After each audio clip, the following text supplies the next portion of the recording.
Tenemos una carga puntual, Q, en el origen, pero es una carga puntual que depende del tiempo. Es decir, que tenemos una densidad de volumen que es Qt por el delta de Dirac. Así expresamos en términos de la densidad de carga. Pero también esta carga está alimentada por una corriente J de RT que es igual a menos 1,4pi Q punto sobre R cuadrado en R versor. Q punto es la derivada temporal de Q que ya dijimos que depende del tiempo, va cambiando con el tiempo. Entonces, el cambio del Q está relacionado con esta corriente. Lo primero que vamos a hacer es chequear justamente que se conserva la carga. Y para saber si se conserva la carga, vamos a usar la ecuación de continuidad, que es de ρ de t igual a menos divergencia de j. Entonces, empecemos por divergencia de j, que es hacer divergencia de esto.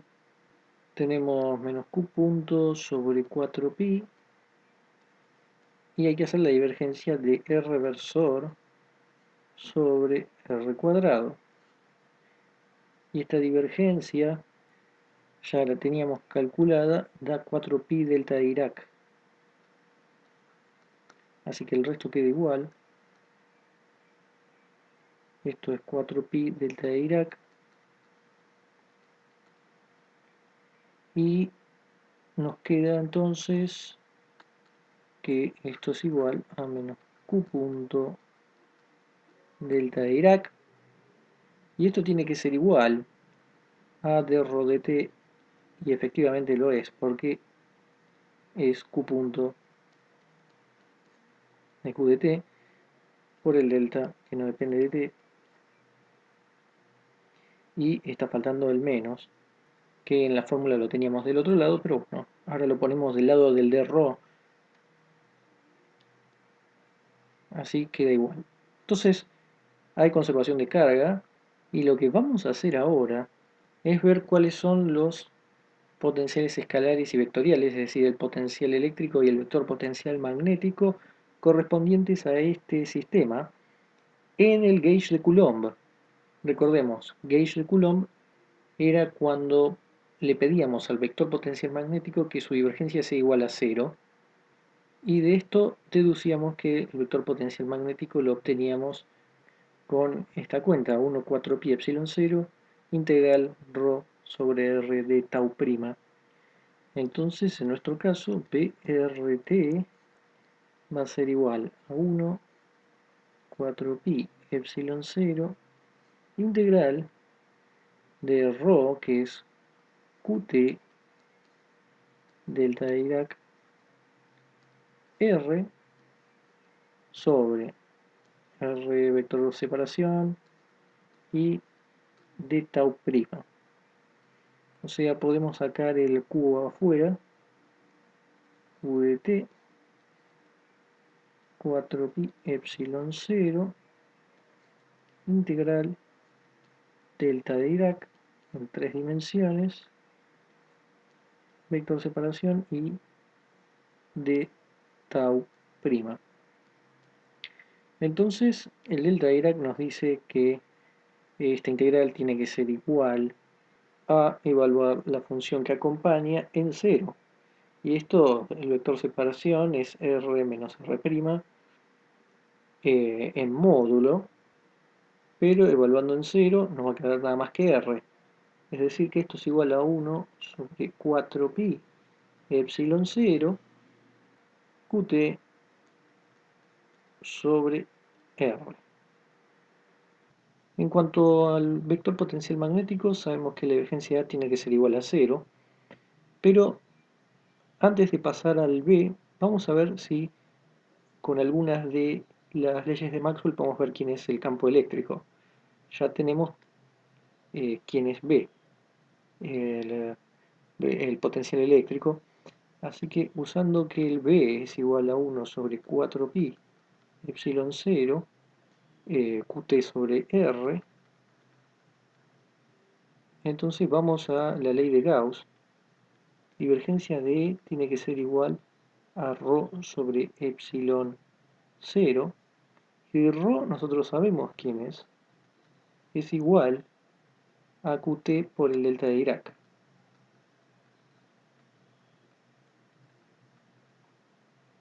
Entonces, empezamos del lado derecho. Esto es Qt por delta de Dirac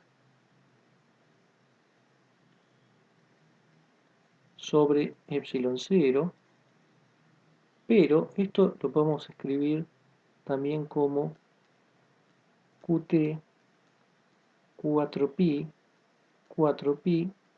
delta de Dirac R.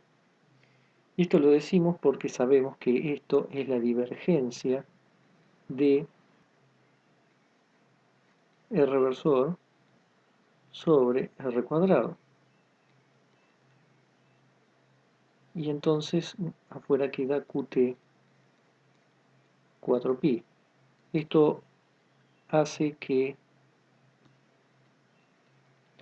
nuestro E tenga que ser justamente Qt 4pi R versor R cuadrado, y acá faltó un epsilon 0 que venía de acá.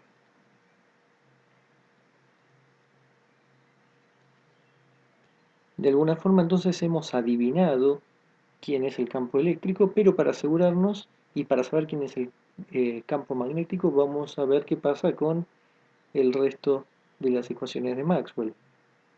¿Qué pasa con rotor de E, ley de Faraday? Que esto tiene que ser igual a menos dB de t.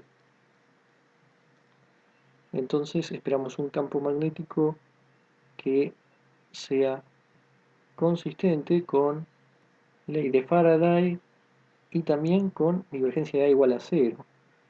Así que lo que sabemos es que si el campo eléctrico está en R versor y depende de R, esto tiene que ser igual a 0 porque el rotor tiene en BR derivadas de θ y φ, pero no en R. Así que esto va a dar 0. Por lo tanto sabemos que menos dB de t tiene que ser igual a 0. Así que esto por lo menos nos asegura que el B tiene que ser una constante en el tiempo. Tenemos también ley de Ampère-Maxwell, rotor de B igual a mu0j más mu0 epsilon 0 de t. La parte derecha es mu0 j, que es menos 1 4pi q punto r cuadrado r versor más mu0 epsilon 0, y ahora tenemos q punto 4pi epsilon 0 r versor sobre r cuadrado. Acá derivamos L función del tiempo, por eso aparece q punto y podemos ver que es igual a 0. ¿Por qué se cancela esto con esto? Es exactamente igual, acá se cancela el epsilon 0 y nos queda lo mismo.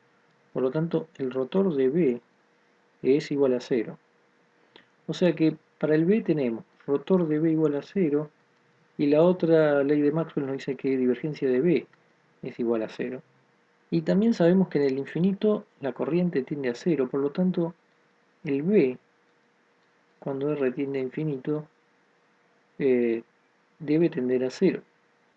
Entonces uno puede ver que si uno tiene el rotor de B igual a 0 y además en el borde, que sería en R igual a infinito, lo tenemos identificado como que tiende a 0, entonces B tiene que ser igual a 0.